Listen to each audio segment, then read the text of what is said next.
आज का टॉपिक है रविन्द्रनाथ टैगोर। रविन्द्रनाथ टैगोर से संबंधित जितनी भी बातें हैं उनको हम जानेंगे, उनका जीवन परिचय, उनका जीवन दर्शन जानेंगे, उनकी शिक्षा के उद्देश्य क्या थे, इस सब के बारे में जानेंगे।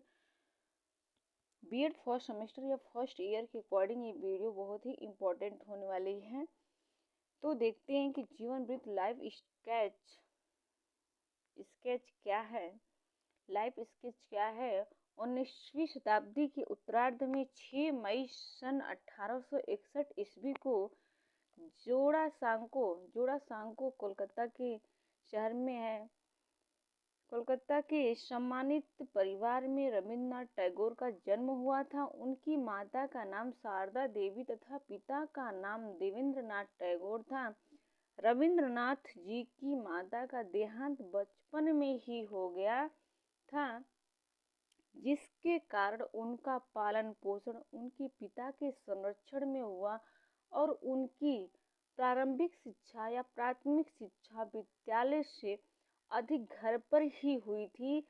सन 1878 ईस्वी में टैगोर उच्च शिक्षा प्राप्त करने के लिए वो इंग्लैंड जाते हैं। सन 1880 में पुनः अपने देश लौट आते हैं, स्वदेश लौट आते हैं, अपने देश को लौट आते हैं।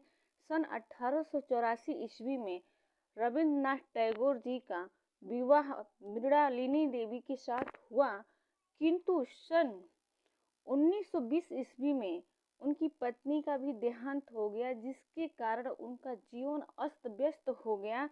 सन 1901 में टैगोर जी ने बोलपुर के निकट शांति निकेतन की स्थापना की, जो आज विश्व भारती विश्वविद्यालय के नाम से प्रसिद्ध है।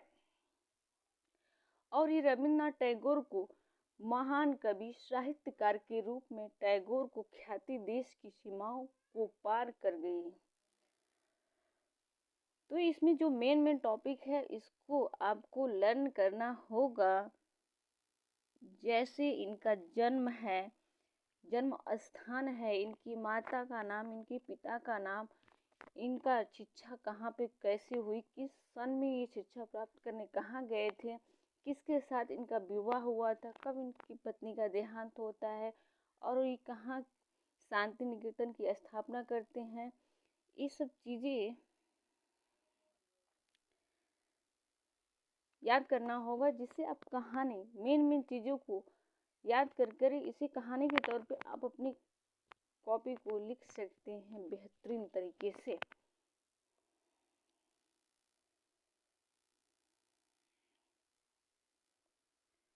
सन 1913 ईस्वी में टैगोर को अपने ही काव्य संकलन गीतांजलि के लिए नोबेल पुरस्कार भी दिया जाता है, यानी प्राप्त हुआ। इसके बाद टैगोर ने अनेक देशों का भ्रमण किया, अनेक देशों में टैगोर जी ने घूमा और संपूर्ण विश्व को भारतीय प्रेम तथा सौहार्द का संदेश दिया। संपूर्ण विश्व को, पूरे विश्व को भारती की प्रेम और मित्रता का संदेश दिया। 7 अगस्त 1941 ईस्वी को जोड़ा सांको के पैतृक आवास में, पिता के आवास में इन महान कवि माने रविन्द्रनाथ टैगोर, जो महान कवि के नाम से प्रसिद्ध थे, साहित्यकार के नाम से भी प्रसिद्ध थे, समाज सुधारक एवं शिक्षा शास्त्री, इन सभी नामों से इनको जाना जाता था। उनका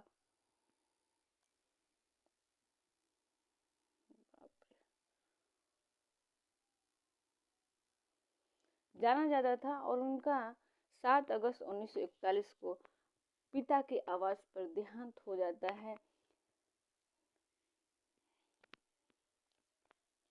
अगला टॉपिक है रविन्द्रनाथ टैगोर का जीवन दर्शन।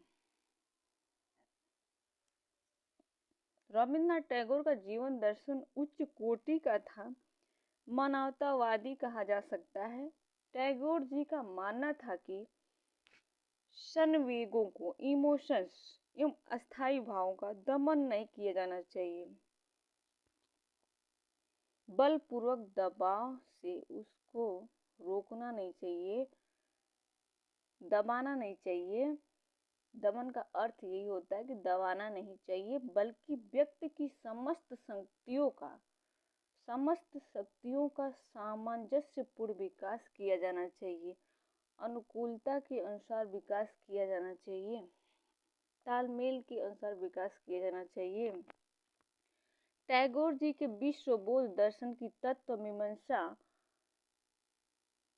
रविन्द्रनाथ टैगोर जी के अनुसार इस सृष्टि का बीज रूप निराकार है और प्रकृत रूप में साकार है। इस सृष्टि को ईश्वर की अभिव्यक्ति मानते थे टैगोर जी, और टैगोर जी का यह भी मानना है कि ईश्वर अपने आप में जितना सत्य या शाश्वत है, उतना ही सत्य एवं शाश्वत ईश्वर द्वारा निर्मित यह प्रकृति है। शाश्वत का अर्थ होता है कभी नष्ट न होने वाला, अनंत है, अस्थाई है, सदा रहने वाला है, नित्य है, संपूर्ण है। तो ये इनका मानना था। वे ईश्वर को कण कण में देखते थे। कौन? रविन्द्रनाथ टैगोर। कण कण में जितनी प्रकृति में वस्तुएं हैं, हर वस्तु में ईश्वर को वो देखते थे। आत्मा की 3 रूपों को टैगोर जी ने स्वीकार किया है। वे हैं मनुष्य को आत्मा रक्षा हेतु प्रवृत्ति, पहली। दूसरा है ज्ञान विज्ञान की खोज एवं अनंत ज्ञान की प्राप्ति। तीसरा स्वयं के अनंत रूप को समझने हेतु प्रवृत्ति। आत्मानुभूति एवं आत्म संतुष्टि को टैगोर जी के जीवन का अंतिम उद्देश्य मानते थे। टैगोर जी मानव जीवन के सिर्फ 2 पक्षों को मानते थे, एक भौतिक पक्ष, एक आध्यात्मिक पक्ष। भौतिक पक्ष वो है जो हम लोग हैं, सुख सुविधाओं को लेते हैं, वो भौतिक पक्ष है। आध्यात्मिक पक्ष वो है जो अनंत रूप से ईश्वर का ध्यान दे या चेतन करे। ये आध्यात्मिक पक्ष होता है, सिर्फ आत्मा ईश्वर में विलीन रहे। टैगोर जी के विश्व बोध दर्शन की ज्ञान एवं तर्क मीमांसा टैगोर जी की भौतिक एवं आध्यात्मिक दोनों को ही समान महत्व देते हैं।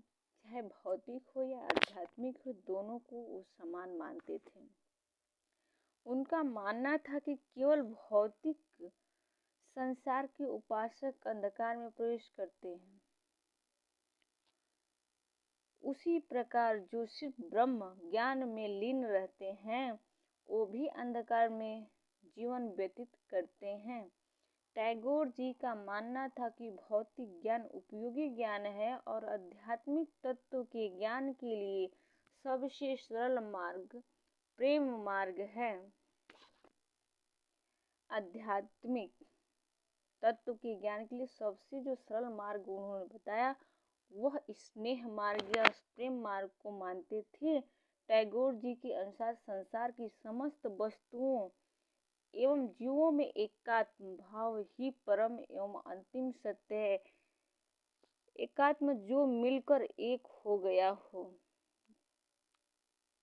एक प्राण एकात्म होता है, अंतिम सत्य था इनके अनुसार। प्रेम के माध्यम से ही मानव में संवेदना जागृत होती है और वह एकात्म भाव की अनुभूति करता है।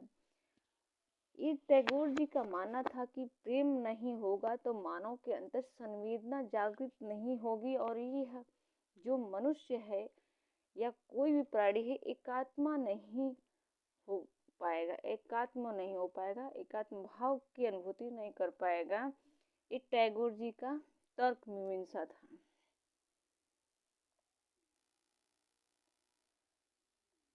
अब दूसरा है टैगोर जी के विश्व बोध दर्शन की। तीसरा, टैगोर जी के विश्व बोध दर्शन की मूल्य एवं आचार मीमांसा। रविन्द्रनाथ टैगोर जी ने मानव सेवा को ईश्वर सेवा मानते थे। टैगोर जी मनुष्य में भौतिक एवं आध्यात्मिक गुणों की समान सहभागिता मानते थे। वो मनुष्य के भौतिक एवं आध्यात्मिक दोनों प्रकार के विकास पर बल देते थे। टैगोर जी का मानना था कि प्रेम ही वह भावना है जिससे मनुष्य के भौतिक जीवन को सुखमय बनाया जा सकता है एवं आध्यात्मिक जीवन में पूर्णता लाई जा सकती है। वे प्रेम के रहस्य को समझकर इसे जीवन का मूल आधार बनाकर मानव की सेवा करना चाहते थे।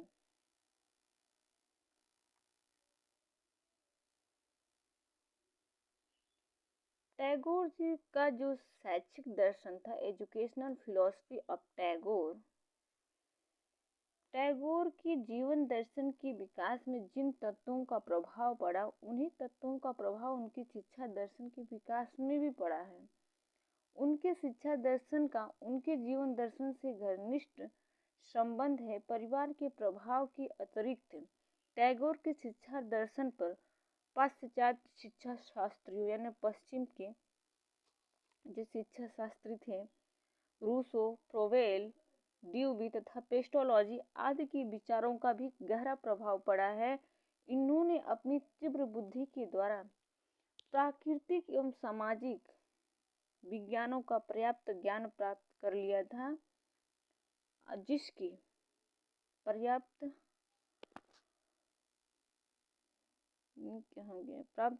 जिसका पर्याप्त प्रभाव उनकी शिक्षा दर्शन पर पड़ा।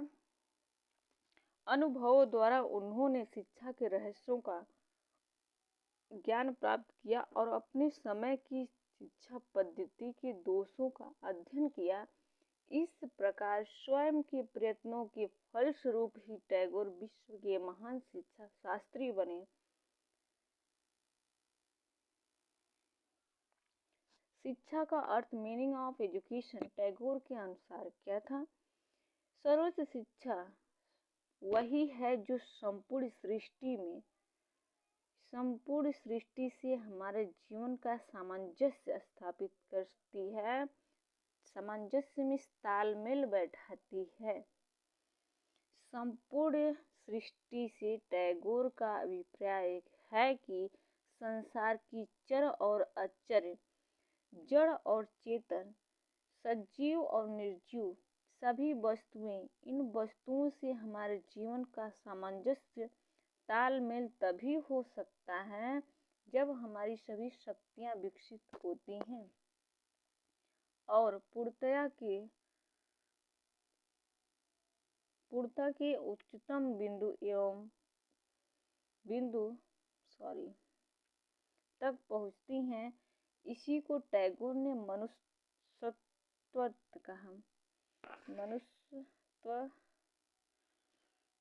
कहा है। शिक्षा मनुष्य का शारीरिक, बौद्धिक, आर्थिक, नैतिक, आध्यात्मिक और धार्मिक विकास करती है। टैगोर ने शिक्षा के व्यापक अर्थ में शिक्षा के प्राचीन भारतीय आदर्श सा विद्या या विमुक्तय को भी स्थान दिया है। ये आप टैगोर के हिसाब से शिक्षा का अर्थ अगर एग्जाम में पूछ देता है तो आप ये नहीं कि टैगोर का है तो टैगोर को ही पूछेगा तो हम लिखेंगे, वहाँ भी इस लाइन को आप इंक्लूड कर सकते हैं। शिक्षा के उद्देश्य, ऑब्जेक्टिव ऑफ एजुकेशन। टैगोर ने समय समय पर अपने लेखों, साहित्य रचनाओं और व्याख्यानों में शिक्षा के उद्देश्यों के संबंध में अपने विचार व्यक्त किए हैं। इनके आधार पर शिक्षा के निम्नलिखित उद्देश्य माने जा सकते हैं। शारीरिक विकास, फिजिकल डेवलपमेंट। टैगोर के अनुसार शिक्षा का सर्वप्रथम उद्देश्य बालक का शारीरिक विकास करना है। इसके आगे का जो भी बिंदु है, जो भी हेडिंग से उद्देश्य हैं, वो नेक्स्ट वीडियो में होगी, इसके जस्ट बाद आएगी। वीडियो अच्छी लगे तो लाइक करें, शेयर करें, नए हो तो सब्सक्राइब कर दें। Thank you for watching video.